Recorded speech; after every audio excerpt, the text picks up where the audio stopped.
vamos iniciar hoje o 9º webinar da ADEFAS, com o tema de guarda de animais. Nosso palestrante hoje, o professor Danilo Porfírio. De Brasília, isso. E a nossa moderadora vai ser a doutora Daniela, também de Brasília. Então, vamos lá. Então, vamos lá. Então, inicialmente, eu quero desejar uma boa noite a todos, né? Saudar a equipe da ADEFAS, a minha querida ADEFAS, Associação de Direito, Família e Sucessão, né? Que tem a nobre missão de discutir, refletir e, de fato, não é? Buscar uma aplicação diligente do direito de família diante dos novos paradigmas. Saúdo aqueles que estão nos assistindo, obviamente saúdo a minha querida professora, o titã do direito de família, a professora Regina Beatriz, e saúdo também minha querida companheira de guerra aqui, pós-graduanda, advogada, sócia do nosso escritório aqui, da doutora Daniela Rebelo Chaves, que é também uma grande estudiosa de direito de família. Então, feito os agradecimentos e saudações, vamos direto ao assunto. Então, a nossa proposta aqui é analisar a possibilidade jurídica de aplicação da guarda compartilhada a animais, não é? Principalmente quando há a questão da dissolução, né, dos relacionamentos afetivos, não é? Como ficaria a disposição sobre convivência do, então, casal com o animal que outrora constituíram em comum, né? Então, nós vamos aqui, inicialmente, expor o Instituto da Guarda Compartilhada, qual a sua natureza jurídica, o seu objeto, qual é o sujeito da guarda compartilhada, para depois falarmos sobre o animal, qual é a condição do animal no direito e se esta tendência de estabelecer a guarda compartilhada de animais é possível, vamos dizer, cientificamente, ou epistemicamente, viável, não é? Ela é razoável, não é? Então, inicialmente, eu gostaria de já dizer que a exposição será dual, e eu gostaria, inclusive, que a doutora Daniela iniciasse a exposição sobre a questão da guarda compartilhada, porque, a partir dali, nós vamos fazer uma análise do papel do animal, né, da questão do papel jurídico que o animal tem no nosso sistema, e aí levantar os problemas, tá bom? Então, doutora Daniela, eu gostaria de ouvi-la, né, sobre a questão da guarda. O que é a guarda compartilhada, qual a sua natureza, qual o seu fundamento, e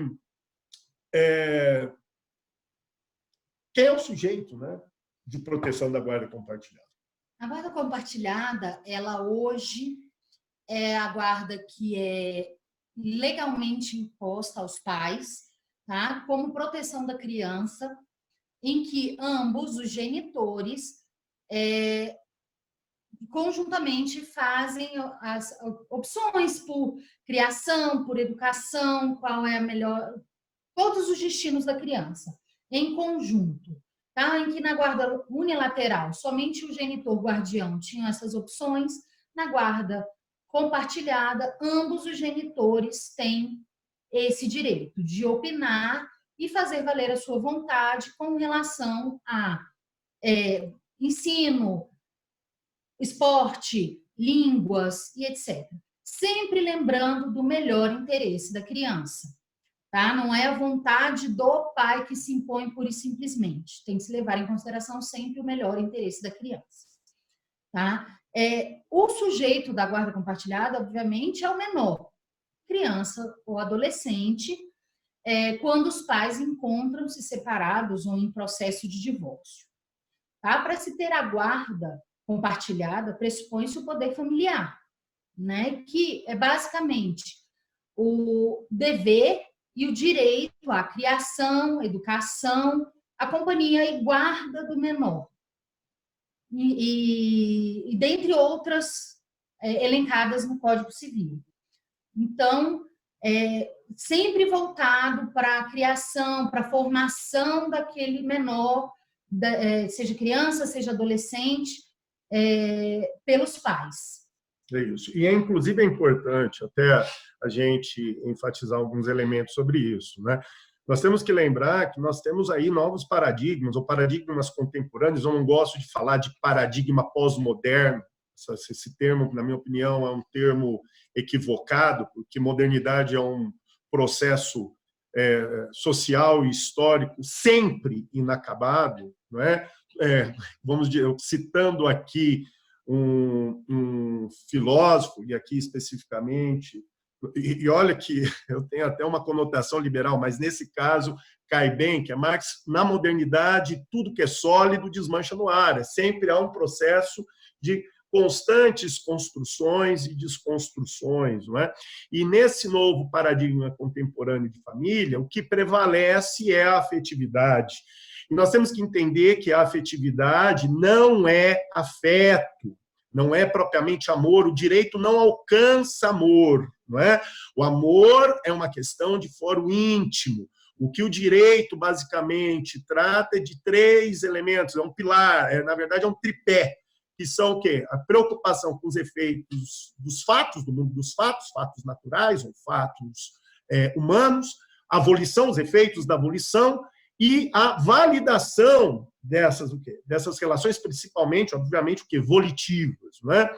Então, o direito está preocupado com isso. E quando eu estou falando de afetividade, portanto, eu estou falando de autonomia da vontade nas relações familiares. E quando eu falo de autonomia da vontade nas relações familiares, eu estou falando de autonomia privada, e aqui também há um grande equívoco: a autonomia privada não é autonomia de vontade, a autonomia privada é facultas agente, é o exercício do livre-arbítrio, da autodeterminação, da autorrealização, e isso se faz autorresponsabilidade, isso se faz autonomia da vontade por meio do exercício da autorresponsabilidade, né? Então, as escolhas que eu tomo gerarão responsabilidades, e essas responsabilidades, moral, racionalmente, deverão ser assumidas pelos integrantes. Do contrário, a heteronomia do direito está aí para o quê? Constranger, para exigir, para que se faça presente, para que se faça efetivo o cumprimento desses deveres. Então, esse é o novo paradigma familiar, fundado na autonomia da vontade. Inclusive,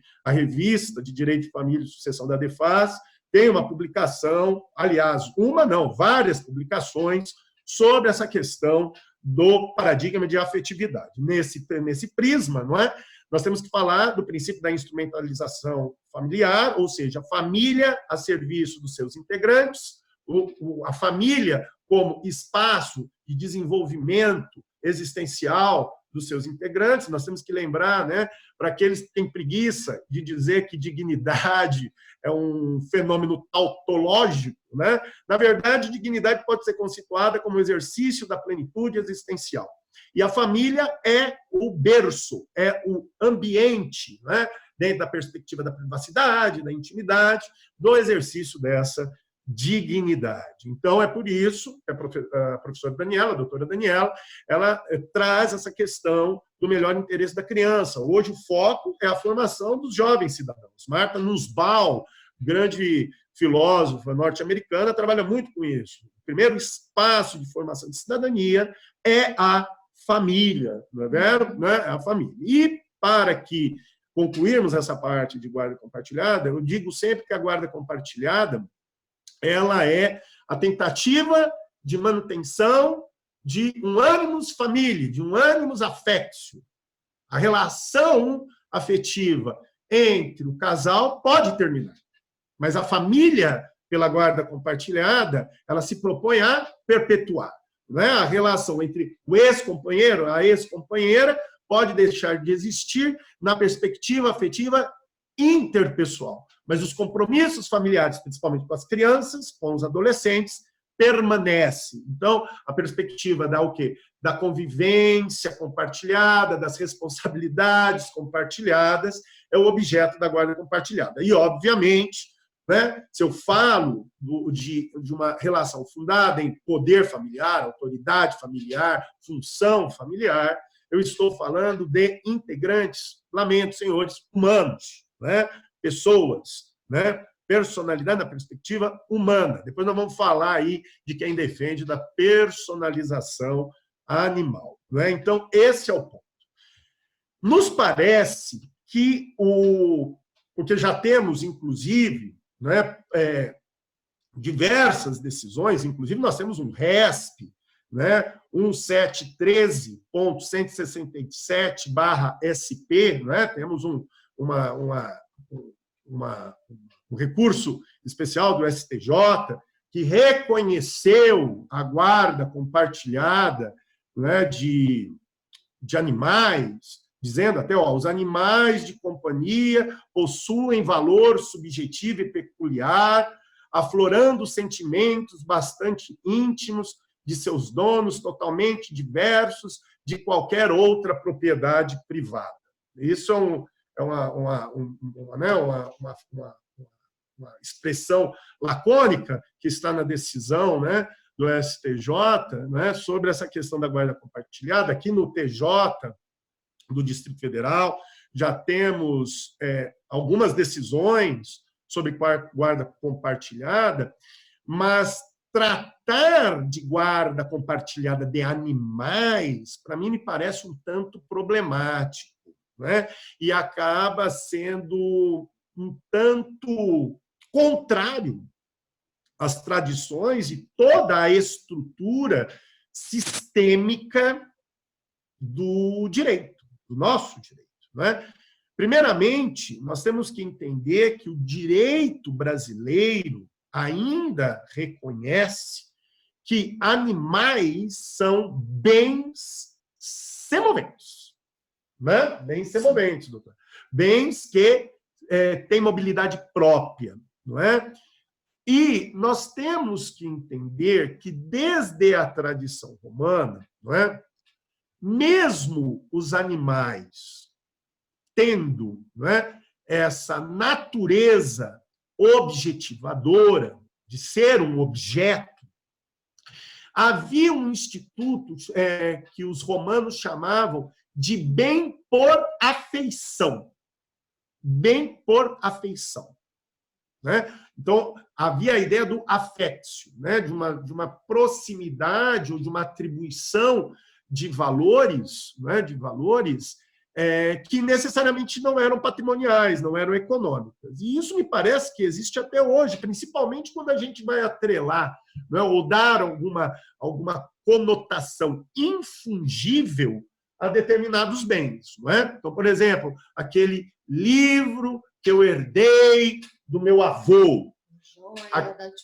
A joia que está na família ancestralmente. Então, isso já não tem mais, propriamente, um valor exclusivamente econômico, patrimonial, mas tem um valor, né, um valor extrapatrimonial, intangível, né? E este é o grande ponto, né?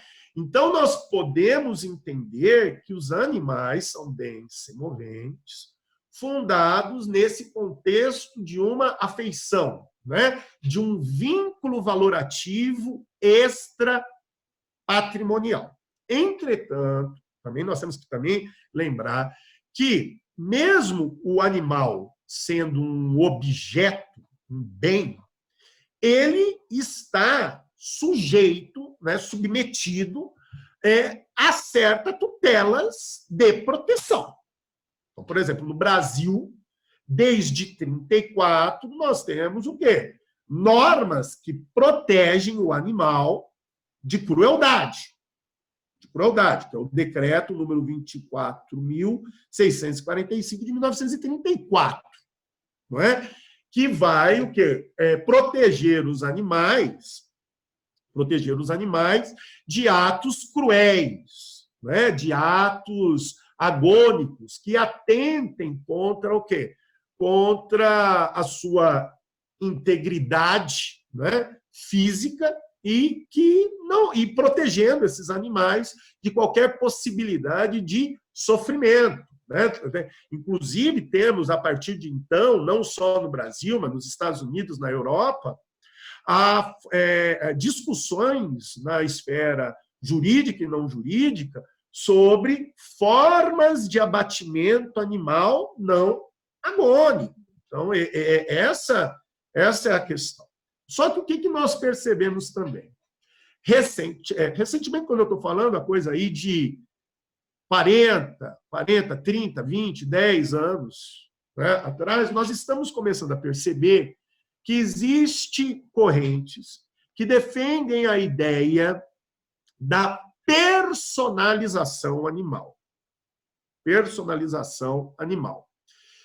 Levantando que os animais, como seres sencientes, né, eles poderiam apresentar níveis de consciência. Então, a gente vai colocar em xeque aqui a discussão sobre a definição do que é vontade. Sobre o que é vontade. Então, nós temos alguns autores que trabalham com isso, né?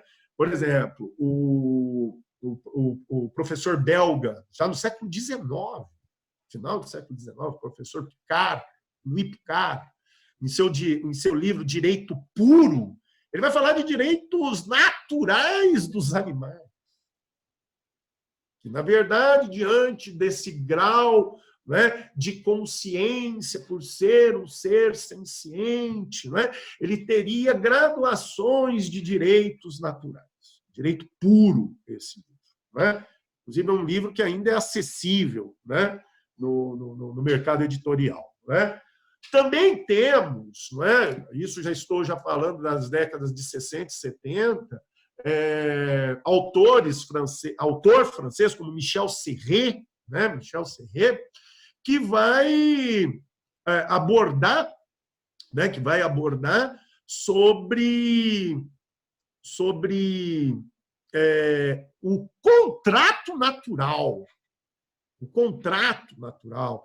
Então, ele vai falar que nós temos que superar o paradigma de contrato social, falando do quê? De uma nova pactuação, onde o meio ambiente e, obviamente, os animais deveriam ser incluídos nesse novo pacto, né? E nessa nova cadeia de tutelas de direito fundamentais. Né?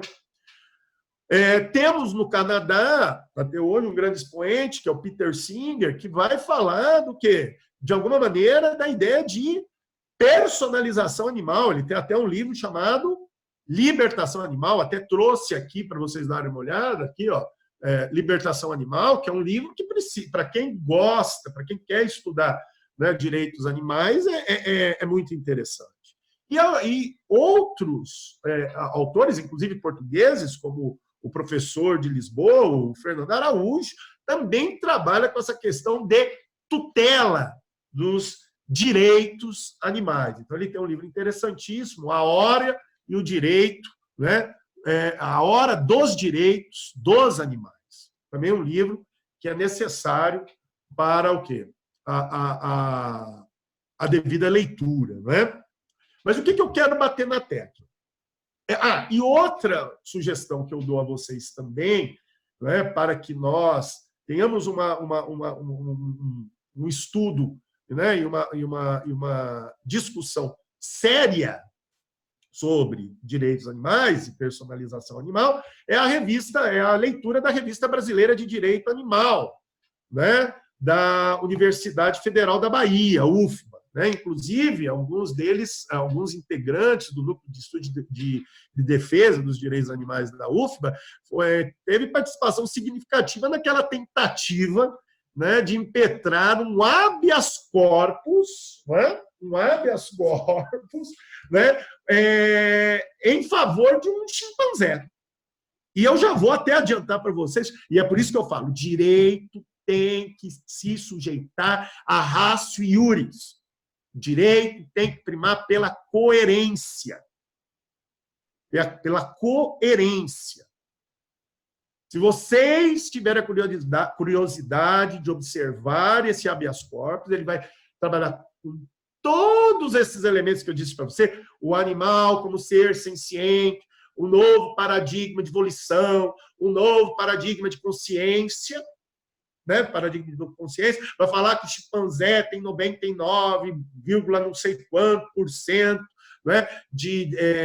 Do código genético humano, equiparadamente. E aí, ao final do habeas corpus, né? Ele alternativamente fala, ó, se não for concedido o habeas corpus, nós estamos pedindo o depósito do animal. Do animal. Espera aí, não dá para servir a dois senhores. Coerência, né, doutora Daniela? Sim. É algo imprescindível. Né?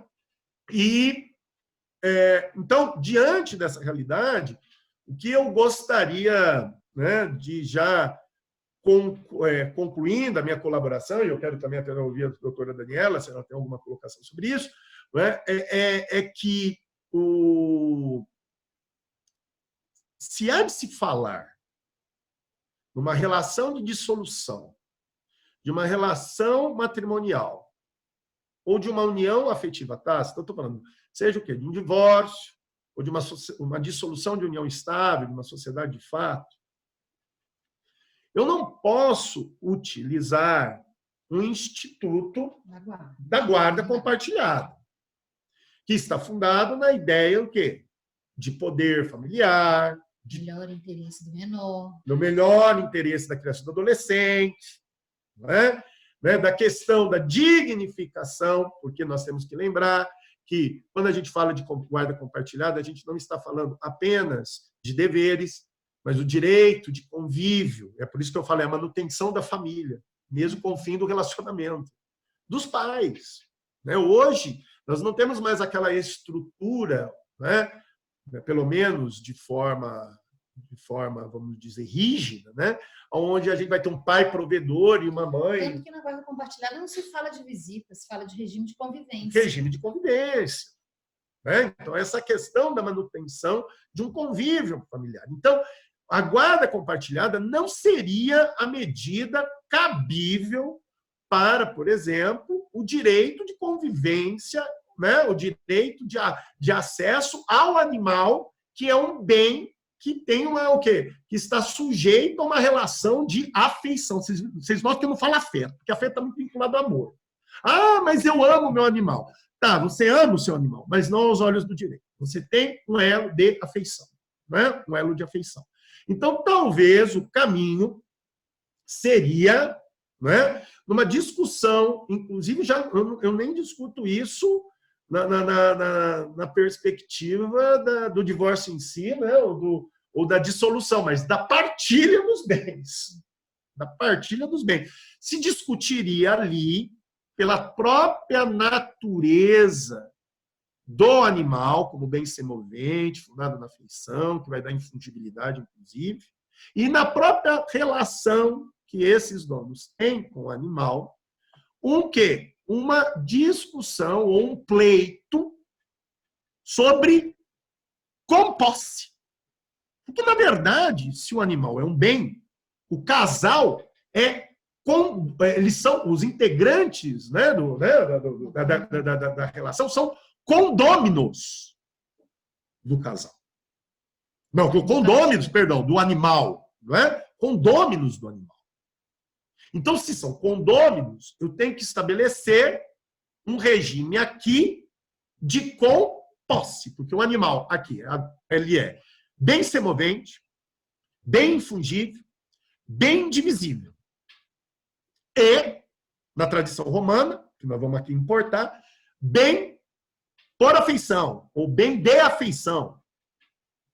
Então, eu não posso dividir o animal. Então, nós vamos estabelecer o quê? Um regime de composse. Ditando o quê? Ditando os momentos, não é? Um regramento de acesso e, vamos dizer, convivência com esse o quê? Animal. E não só a convivência, os gastos, a manutenção do animal. Porque existem obrigações que devem ser cumpridas, com alimentação, com manutenção, eventualmente uma tosa, uma vacina, que devem ser objeto de obrigação dos donos. Isso. Então, aqui talvez seria o caminho. Eu já conversei com alguns colegas, né, que também se preocupam com essa questão, né? De duas uma, que é uma questão analítica pessoal, que eu divido também com a doutora, sempre com a doutora Daniela, sobre essas discussões, que é, se eu vejo, né, o reconhecimento de uma guarda compartilhada de animal, eu tenho a impressão que alguém tenta reconhecer de alguma maneira o quê? O animal como pessoa. Então, o quê? Querem utilizar o quê? O Instituto da Guarda Compartilhada para os Animais. Então, eu acho que primeiro nós temos que discutir se animal é pessoa ou não. Se animal é bem ou não. E é isso que até alguns colegas do ramo do direito já inclusive criam, o que eu também acho que não seria adequado, criar um instituto à parte para o animal, como se fosse um titular sui generis de direito, não é nem pessoa, nem coisa. Eu já vejo que o animal como bem, como vários outros tipos de bens e entes despersonalizados, estão sujeitos a direitos. Então, meus caros amigos, mais algum ponto, doutora Daniela? Né? Então, eu concluo a exposição e abro para as indagações, para inclusive o diálogo, né? Deixando as seguintes conclusões. Não é? Personalidade pressupõe vontade. A personalidade é um instituto que é criado na Comunitas Christiana, no período escolástico, lá na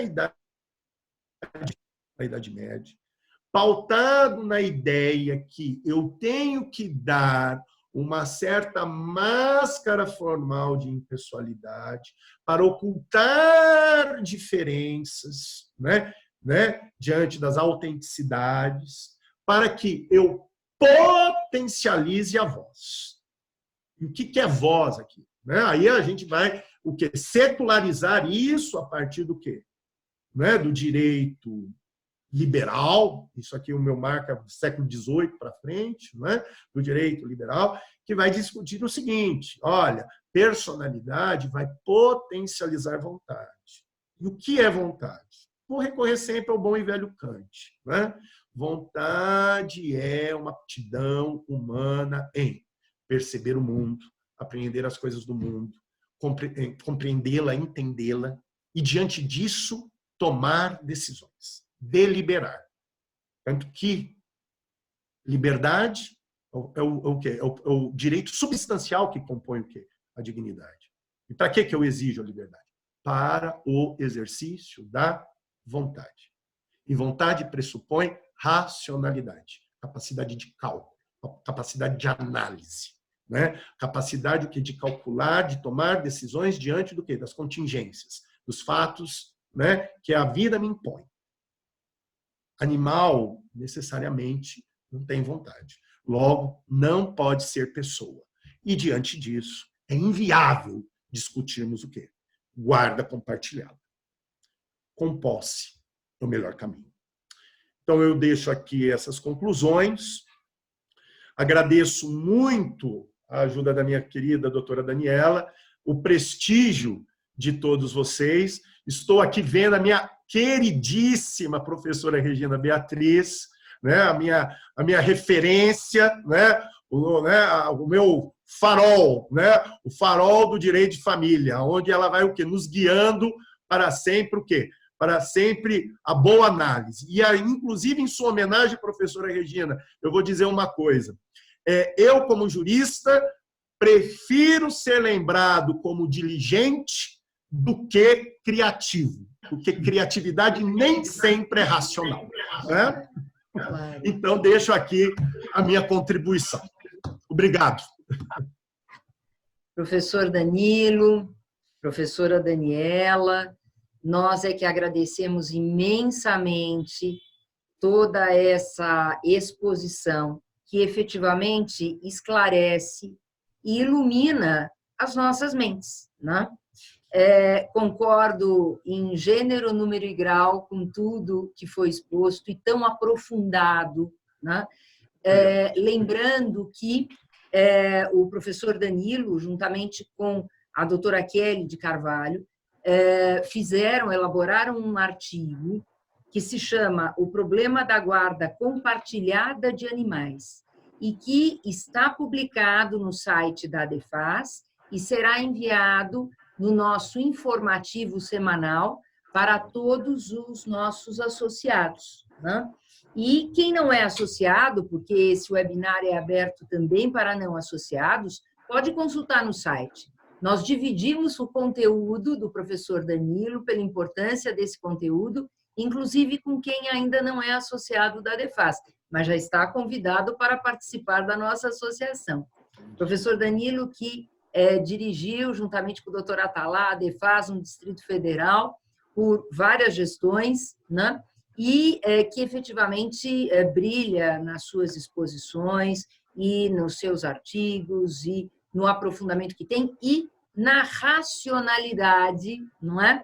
Que tem a respeito do direito, né? Anotei, professores, várias frases, professor Danilo, doutora Daniela, anotei várias frases de extrema importância e podem encontrar também, então, este conteúdo e divulgar, né, esse conteúdo pelo webinar, que fica também registrado e gravado no nosso site, e pelo artigo que também está ali publicado, né?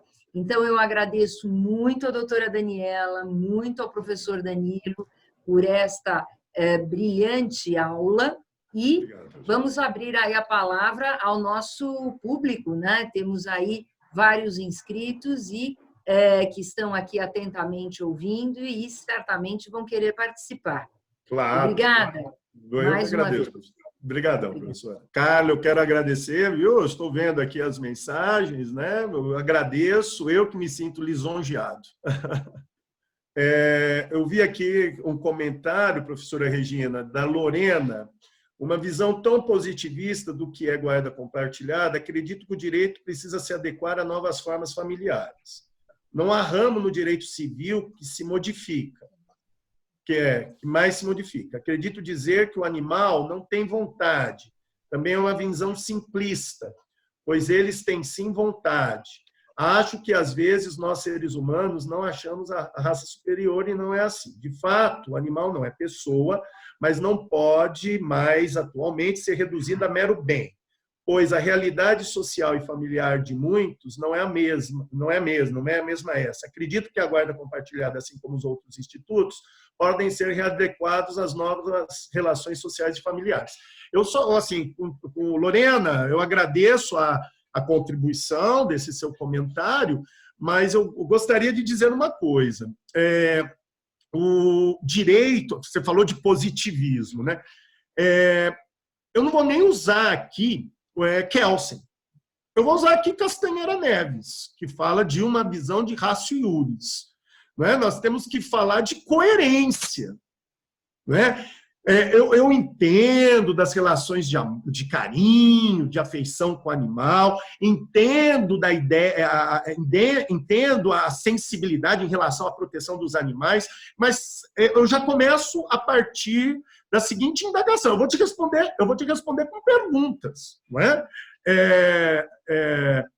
Se nós temos que entender um animal como sujeito sui generis, nós temos que começar a pensar em abolir qualquer possibilidade de venda de animais, já que são o quê?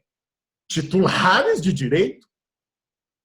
Como que eu vou falar de um titular que se aproxima à condição de pessoa e eu compro?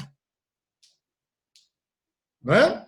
Então, assim, eu não posso ter um direito animal para fins de família e um direito animal para fins não familiares. Animal é animal. É a mesma coisa que recentemente eu discuti sobre a questão da personalização do nascituro.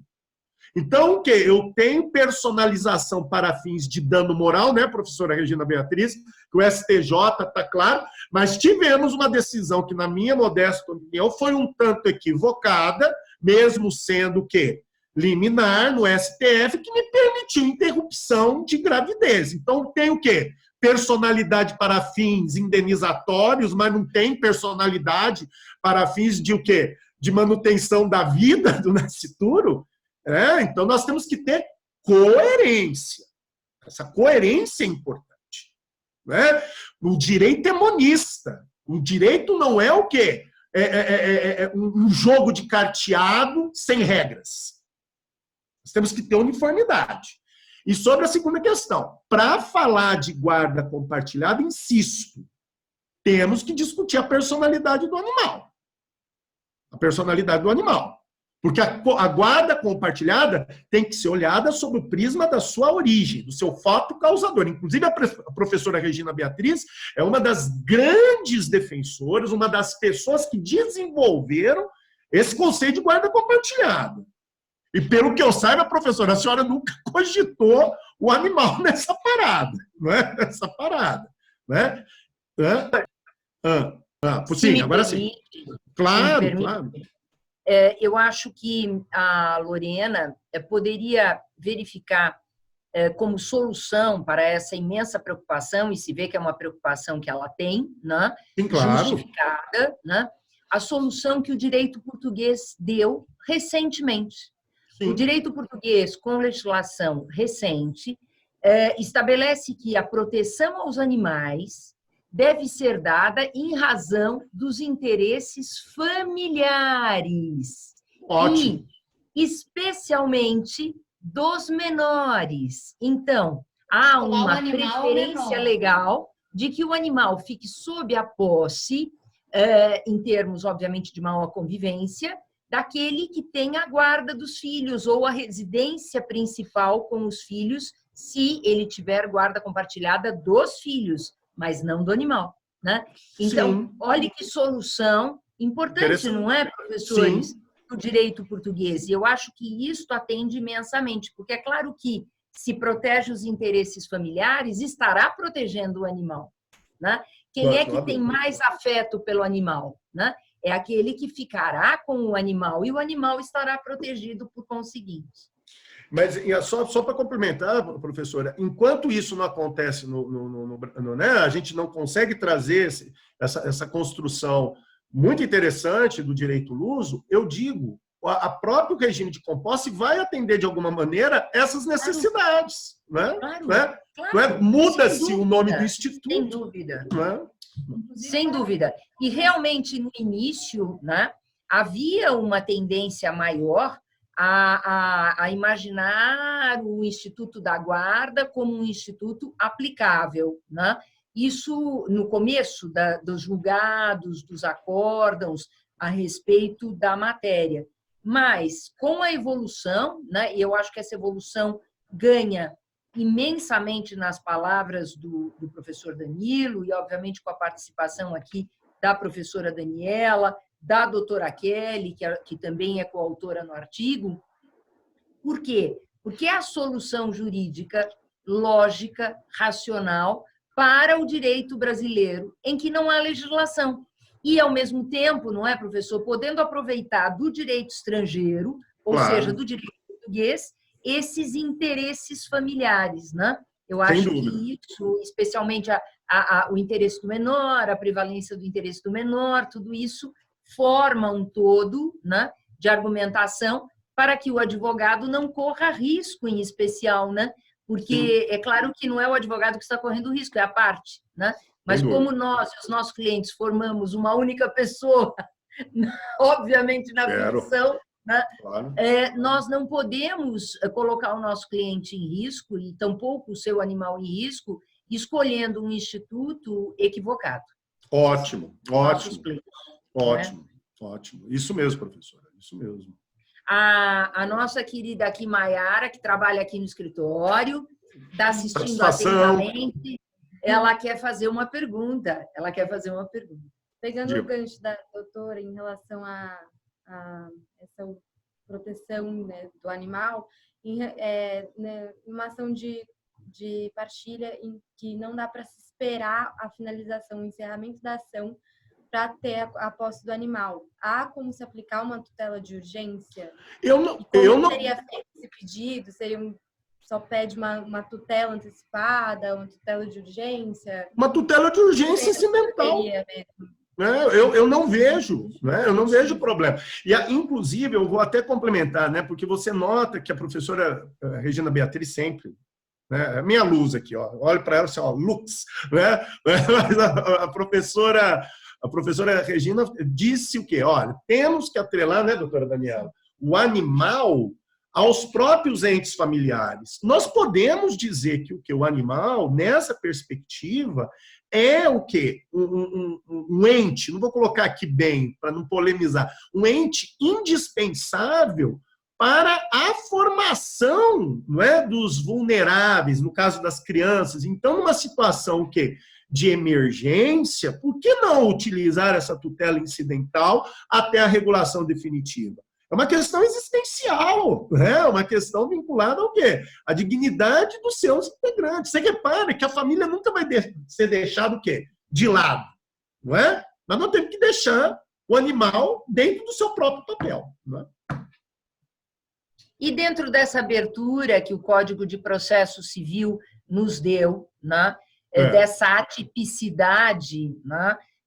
Das medidas cautelares, das tutelas antecedentes, né?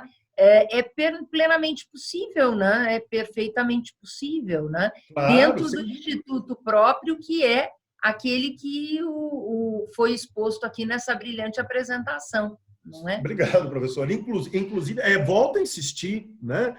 Inclusive, Maiara, volto a insistir nisso. Nós, em vez de sermos, e é isso que eu estou muito preocupado na academia, né?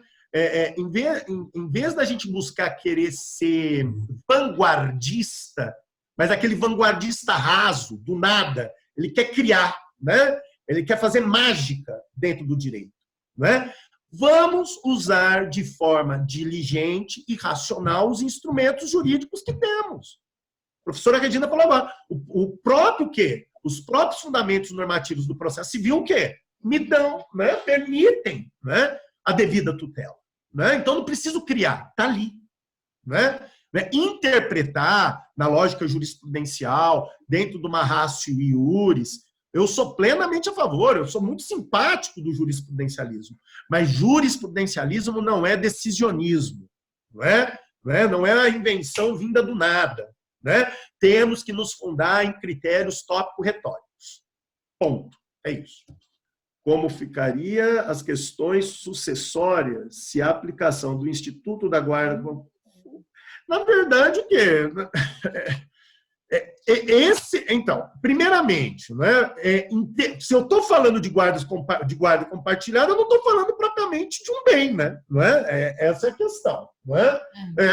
A pergunta aqui refere-se ao quê? A titularidade do animal ou o animal como objeto? Não é? Não é? Se eu estou falando de um sistema de composse e há de se falar posteriormente o quê? Posteriormente de uma discussão dessa composse a título sucessório, nós teríamos que o quê?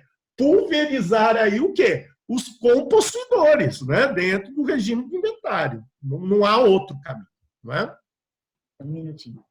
Inclusive porque se aquele familiar que tem a posse do animal, vamos dizer que seja uma posse exclusiva, né? Falece, esse animal deverá ser destinado a alguém. E se esta pessoa, que é aquela que tem a propriedade e a posse exclusiva do animal, né? Vamos imaginar essa hipótese, que não é nada incomum, vier a falecer e não queira que este animal seja destinado ao seu filho, por exemplo, queira que seja destinado ao seu vizinho, pode fazer um legado testamentário, não é? Quer dizer, o direito dá uma série de instrumentos para a proteção do animal, né? Vamos dizer que o filho não goste de animais, né? Mas o vizinho seja aquele que está mais próximo do animal por convivência, por amizade, por relação de vizinhança.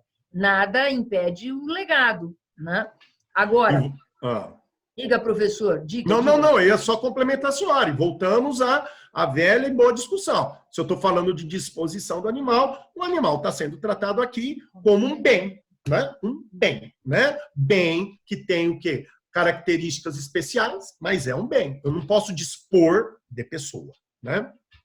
E sendo com posse, professores, me parece que, ou copropriedade, né, com posse, né, condomínio, né, com posse, claro que se não houver o cuidado testamentário, né, vai entrar na ordem de sucessão, e aí quem tinha a copropriedade e a composse irá, obviamente, pretenderá em juízo uma propriedade, uma posse exclusiva, né? Caso não possa exercer a composse com o herdeiro, né? Me parece que é isso, né? Ou se o quê? Todos os herdeiros que são, de alguma maneira, né, por relação causa-morte, né, assumem uma condição de titularidade, vamos todos novamente pleitear o quê, professora? Com posse, né? Claro, sem dúvida. Sem dúvida, não sei que sejam todos os filhos, né? Isso, que não é verdade? Sempre né? estejam perto do animal, exatamente. Exatamente. Há uma outra pergunta, professora, acima da Amanda, que pergunta como ficariam os processos já iniciados em que foi utilizado o Instituto da Guarda Compartilhada. E ela completa a pergunta no seguinte sentido: poderia acontecer um contrato entre o casal a respeito do animal? São duas perguntas em uma. Isso. Então, na primeira resposta, nada. Bom, vamos dizer, os processos já findados, né, Dani? De fato, desculpe o termo, Amanda, o estrago foi feito. O estrago foi feito. Mas, sobre o que... Já iniciados e não sentenciados, pode haver uma retificação, uma adaptação por parte dos litigantes e dos magistrados. E do próprio magistrado, né? E da mesma forma que guarda compartilhada, né, pode ser disposto voluntariamente, o sistema de composse também.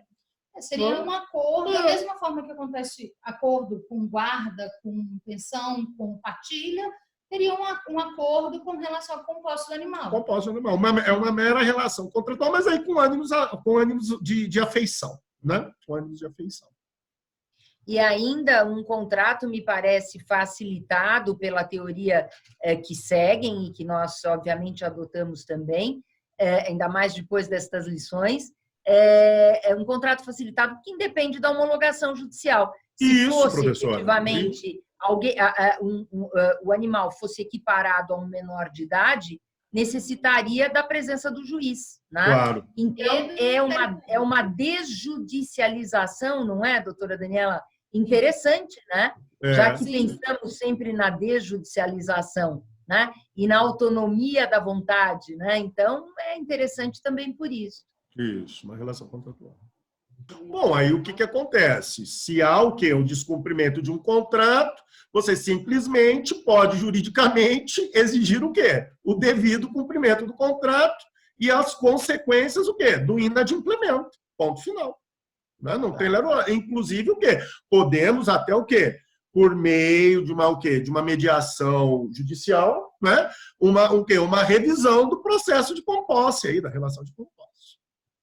Inclusive, o contrato, eu acredito que seja a melhor saída, porque pode se discutir não só a permanência com o animal, como obrigação de cuidado, obrigação de manutenção e eventualmente, cláusulas por descumprimento, que numa eventual ação para cumprimento desse contrato, já estaria tudo fechado e amarrado. Isso, reforços obrigacionais. Exatamente.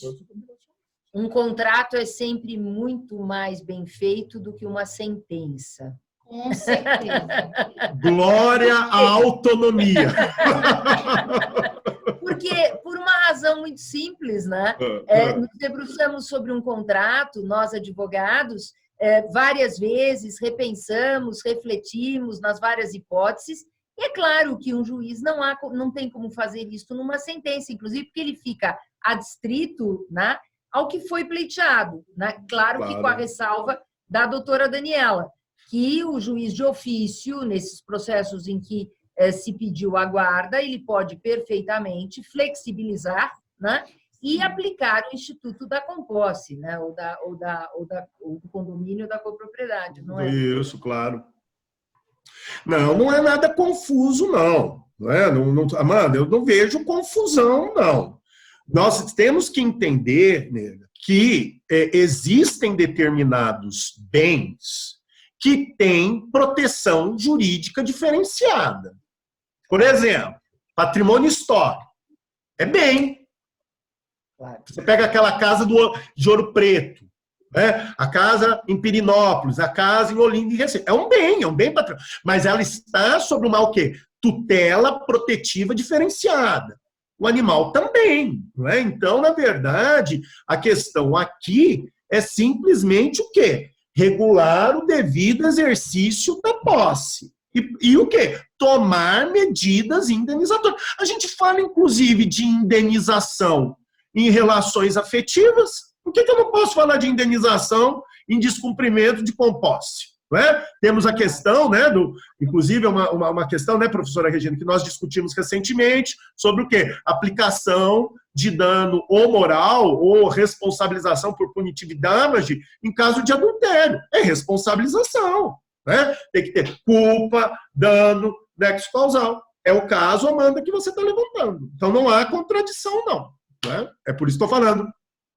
Integridade. Vamos ter o quê? Respeito à integridade do sistema jurídico. E a Amanda que está aí, pelo visto, né, desenvolvendo o seu tema de monografia a respeito, né? Amanda, seguindo esta linha, né, que o professor coloca, acho que você, neste momento, vai trazer uma inovação maior, né, e vai trazer um debate muito maior para o seu tema, né? Ele deixará de ser aquilo que vem sendo falado por vários autores a respeito da guarda e passa a ter uma linha, né, jurídica dentro da ratio iuris, dentro da coerência. E isto é inovar numa tese. Né? Isso. Então, eu acho que ficará muito interessante se você quiser seguir essa trilha.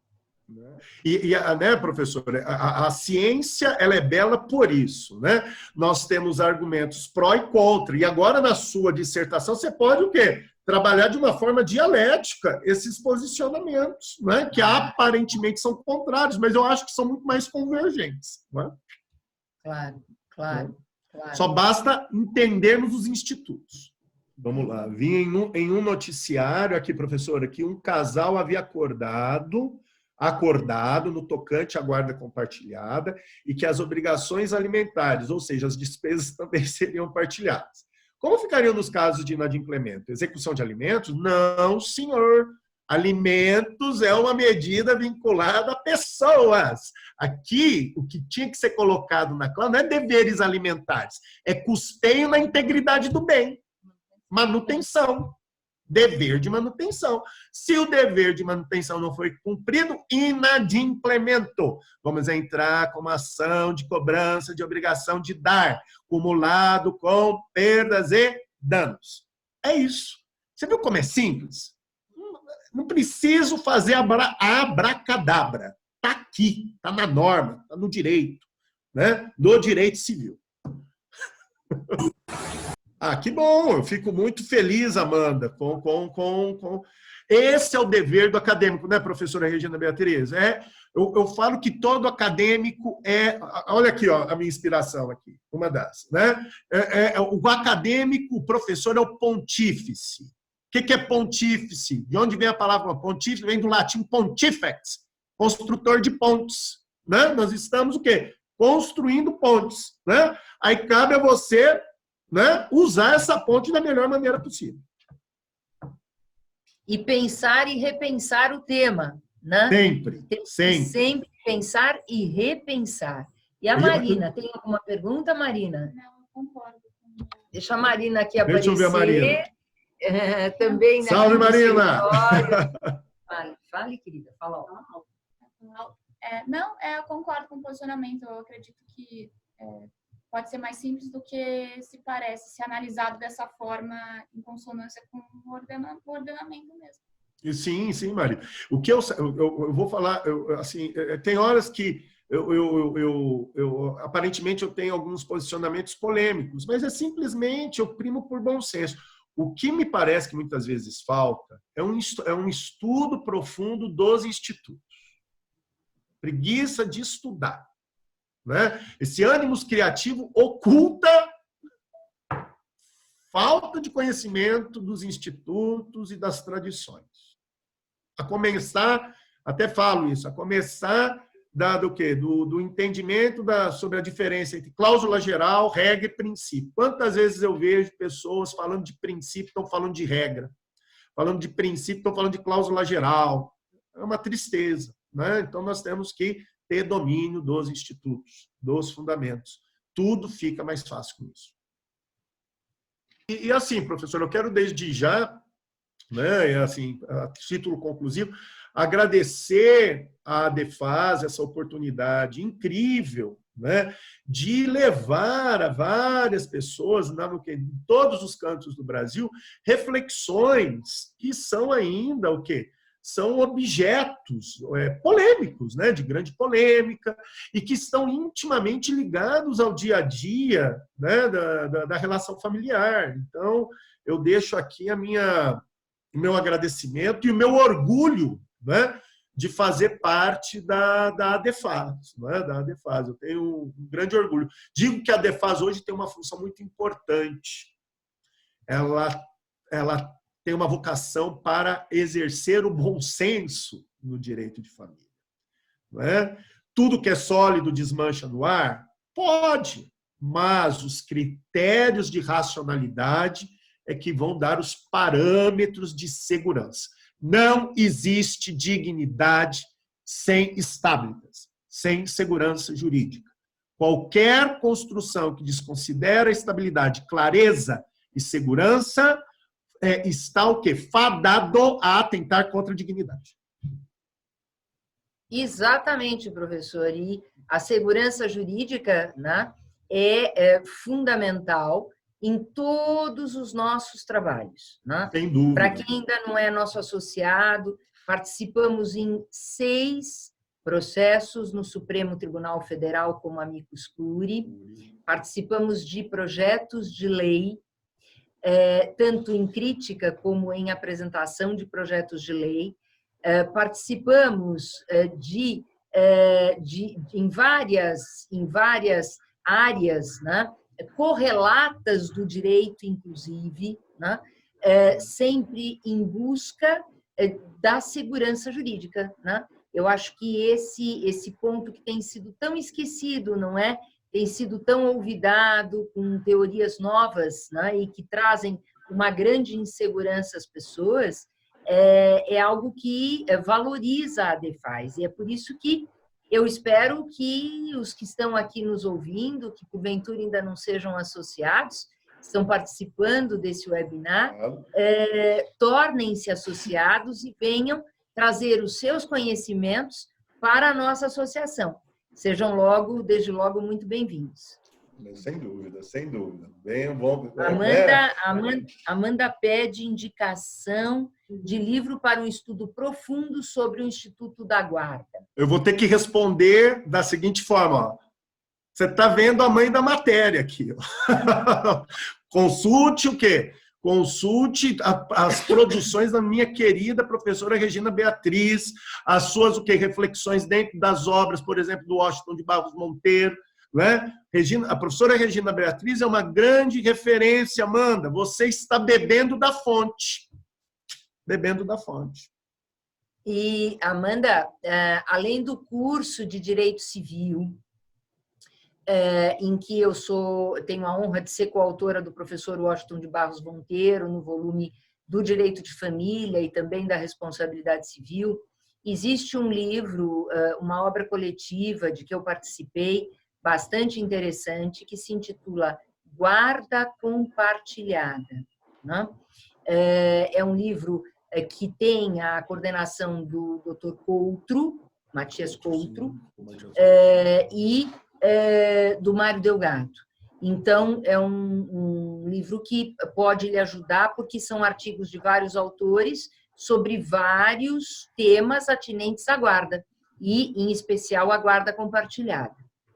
E, claro, o nosso site da Defas, Sem que dúvida. tem artigos, esse artigo do professor, no que se refere aos animais, outros tantos artigos atinentes à guarda e à guarda compartilhada, né? Nosso site da Defas é efetivamente um local, né? Uma sede de pesquisa, né? Então, também tenho que recomendar o nosso portal. Inexoravelmente. Inexoravelmente.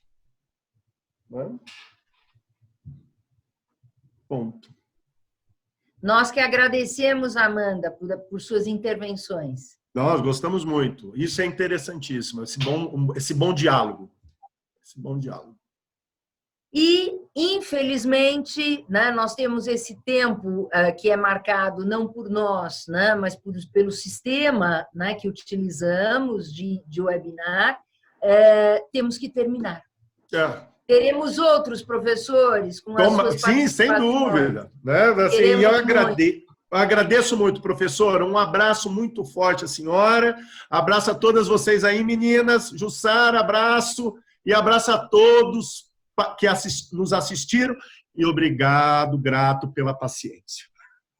Agradecemos muito. Abraço. A Dani também. Doutora Obrigada, Daniela, nossa combatente do bom combate.